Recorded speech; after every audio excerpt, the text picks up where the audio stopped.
आदरणीय सभापति जी, टेक्नोलॉजी ने जीवन को बहुत तेजी से प्रभावित किया है। पहले जो टेक्नोलॉजी में बदलाव आते में 50-50 साल लग जाते थे, वो आजकल कुछ हफ्तों में आ जाते हैं। आधुनिकता अनिवार्यता बन गई है और आधुनिकता को मैच करने के लिए हमने अपने आप को भी निरंतर डायनेमिक रूप से आगे बढ़ाना ही पड़ेगा। तब जाकर के उस आधुनिकता के साथ हम कदम से कदम मिलाकर के आगे बढ़ सकते हैं। आदरणीय सभापति जी, पुराने भवन में हमने, जिसको अभी आपने संविधान सदन के रूप में कहा, हमने वहां कभी आजादी का अमृत महोत्सव बड़े आन बान शान के साथ मनाया। 75 साल का हमारी यात्रा की तरफ हमने देखा भी और नई दिशा, नया संकल्प करने का प्रयास भी शुरू किया है। लेकिन मुझे पूरा विश्वास है कि नए संसद भवन में आजादी की जब हम शताब्दी मनाएंगे, वो स्वर्ण शताब्दी विकसित भारत की होगी, डेवलप्ड इंडिया की होगी, मुझे पूरा विश्वास है। पुराने भवन में हम 5वीं अर्थव्यवस्था तक पहुंचे थे। मुझे विश्वास है कि नई संसद भवन में हम दुनिया की टॉप 3 इकोनॉमी में स्थान प्राप्त करेंगे। पुराने संसद भवन में गरीब कल्याण के अनेक इनिशिएटिव हुए, अनेक काम हुए। नए संसद भवन में हम अब 100% सैचुरेशन, जिसका हक है उसको पूरा मिले। आदरणीय सभापति जी, इस नए सदन की दीवारों के साथ साथ हमें भी अब टेक्नोलॉजी के साथ अपने आप को एडजस्ट करना पड़ेगा, क्योंकि अब सारी चीजें हमारे सामने आईपैड पर है। मैं तो प्रार्थना करूंगा कि बहुत से माननीय सदस्यों को अगर कल कुछ समय निकाल करके उनकी अगर परिचित करा दिया जाए टेक्नोलॉजी से, तो उनकी सुविधा रहेगी। वहाँ बैठेंगे, अपनी स्क्रीन भी देखेंगे, ये स्क्रीन भी देखेंगे, और टेक्नोलॉजी वाले अगर, तो हो सकता है कि उनको कठिनाई ना आए। तो आज मैं अभी लोकसभा में था तो कई साथियों को इन चीज़ों को ऑपरेट करने में दिक्कत हो रही थी। तो ये हम सबका दायित्व है कि हम उसमें सबकी मदद करें। तो कल कुछ समय निकाल करके अगर ये हो सकता है तो अच्छा होगा। आदरणीय सभापति जी, इस डिजिटल का युग है। हमने इस सदन से भी उस चीजों से आदतन हमारा हिस्सा बनाना ही होगा। शुरू में थोड़ा दिन लगता है, लेकिन अब तो बहुत सी चीजें यूजर फ्रेंडली होती हैं, बड़े आराम से इन चीजों का अडॉप्ट किया जा सकता है। हम इसको करें। मेक इन इंडिया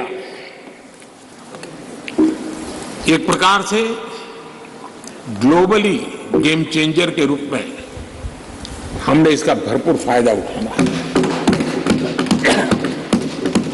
और मैंने कहा, वैसे नई सोच, नया उत्साह, नया उमंग, नई ऊर्जा के साथ हम आगे बढ़कर के कर सकते हैं। आदरणीय सभापति जी, आज नया संसद भवन देश के लिए एक महत्वपूर्ण ऐतिहासिक फैसले का साक्षी बन रहा है। अभी पार्लियामेंट, लोकसभा में एक बिल प्रस्तुत किया गया है, वहां पर चर्चा होने के बाद यहां भी आएगा। नारी शक्ति के सशक्तिकरण की दिशा में जो पिछले अनेक वर्षों से महत्वपूर्ण कदम उठाए गए हैं, उसमें एक अत्यंत महत्वपूर्ण कदम आज हम सब मिलकर के उठाने जा रहे हैं। सरकार का प्रयास रहा ईज ऑफ लिविंग का, क्वालिटी ऑफ लाइफ का, और जब ease of living, quality of life की बात करते हैं तो उसकी पहली हकदार हमारी बहनें होती हैं, हमारी नारी होती है, क्योंकि उसी को सब चीजें झेलनी पड़ती है। और इसलिए हमारी प्रयास रहा है और राष्ट्र निर्माण की उनकी भूमिका बढ़े, ये भी हमारी उतनी ही जिम्मेवारी है। अनेक नए नए सेक्टर्स हैं जिसमें महिलाओं की शक्ति, महिलाओं की भागीदारी निरंतर सुनिश्चित की जा रही है। माइनिंग में बहनें काम कर सके, निर्णय हमारे ही सांसदों की मदद से हुआ। हमने सैनिक स्कूलों को बेटियों के लिए दरवाजे खोल दिए, क्योंकि बेटियों में जो सामर्थ्य है उस सामर्थ्य को अब अवसर मिलना चाहिए। उनके लिए मन में इफ्स एंड बट्स का युग खत्म हो चुका है। हम जितना सामर्थ्य, हम जितनी सुविधा देंगी उतनी सामर्थ्य हमारी मातृशक्ति, हमारी बेटियां, हमारी बहनें दिखाएंगी। बेटी बचाओ बेटी पढ़ाओ का अभियान वो कोई सरकारी कार्यक्रम नहीं है, समाज ने इसे अपना बनाया है। और बेटियों का मान सम्मान की दिशा में समाज में एक भाव पैदा हुआ है। मुद्रा योजना हो, जनधन योजना हो, महिलाओं ने बढ़ चढ़ करके इसका लाभ उठाया है। फाइनेंशियल इंक्लूजन के अंदर आज भारत में महिलाओं का सक्रिय योगदान नजर आ रहा है। ये अपने आप में मैं समझता हूं उनके परिवार के जीवन में भी उनके सामर्थ्य को प्रकट करता है, जो सामर्थ्य अब राष्ट्र जीवन में भी प्रकट होने का वक्त आ चुका है। हमारी कोशिश रही है कि हमारे माताओं बहनों के स्वास्थ्य को ध्यान में रखते हुए उज्ज्वला योजना, हमें मालूम है गैस सिलेंडर के लिए पहले एमपी के घर के चक्कर काटने पड़ते थे, गरीब परिवारों तक उसको पहुंचाना, मैं जानता हूं बहुत बड़ा आर्थिक बोझ है, लेकिन महिलाओं के जीवन को ध्यान में रखते हुए उस काम किया। महिलाओं के सम्मान के लिए ट्रिपल तलाक लंबे अरसे से राजनीतिक दृष्टि से राजनीतिक लाभालाभ का शिकार हो चुका था, इतना बड़ा मानवीय निर्णय, लेकिन हम सभी माननीय सांसदों की मदद से उसको कर पाया। नारी सुरक्षा के लिए कड़े कानून बनाने का काम भी हम सब कर पाए हैं। विमेन लेड डेवलपमेंट G20 की सबसे बड़ी चर्चा का विषय रहा और दुनिया के कई देश हैं जिनके लिए विमेन लेड डेवलपमेंट विषय थोड़ा सा नया सा अनुभव होता था, और जब उनकी चर्चा में सुर आते थे कुछ अलग सी सुर सुनने को मिलते थे। लेकिन G20 के डिक्लेरेशन में सबने मिलकर के विमेन लेड डेवलपमेंट के विषय को अब भारत से दुनिया की तरफ पहुंचा है, ये हम सब के लिए गर्व है। आदरणीय सभापति जी, इसी बैकग्राउंड में लंबे अरसे से विधानसभा और लोकसभा में सीधे चुनाव में बहनों की भागीदारी सुनिश्चित करने का विषय है, और ये बहुत समय से आरक्षण की चर्चा चली थी।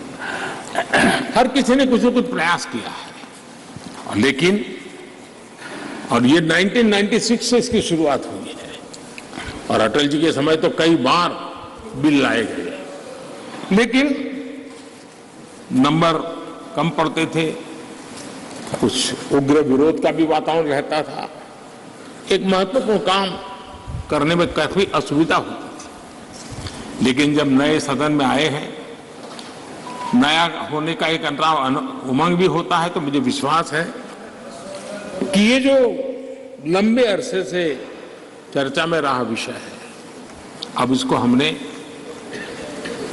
कानून बना करके हमारे देश की विकास यात्रा में नारी शक्ति की भागीदारी सुनिश्चित करने का समय है।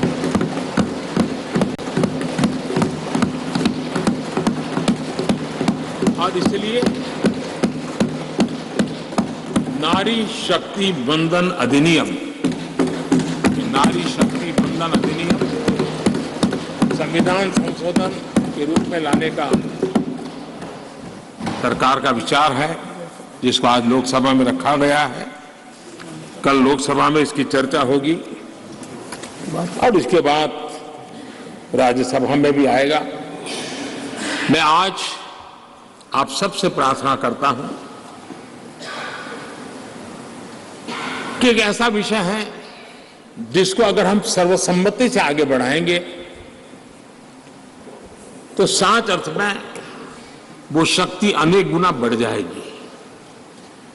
और जब भी बिल हम सबके सामने आए तब मैं राज्यसभा के सभी मेरे माननीय सांसद साथियों से आज आग्रह करने आया हूं कि हम सर्वसम्मति से जब भी उसकी निर्णय करने का अवसर आए, आने वाले 1-2 दिन में आप सबके सहयोग की अपेक्षा साथ मैं मेरी वाणी को विराम देता हूं।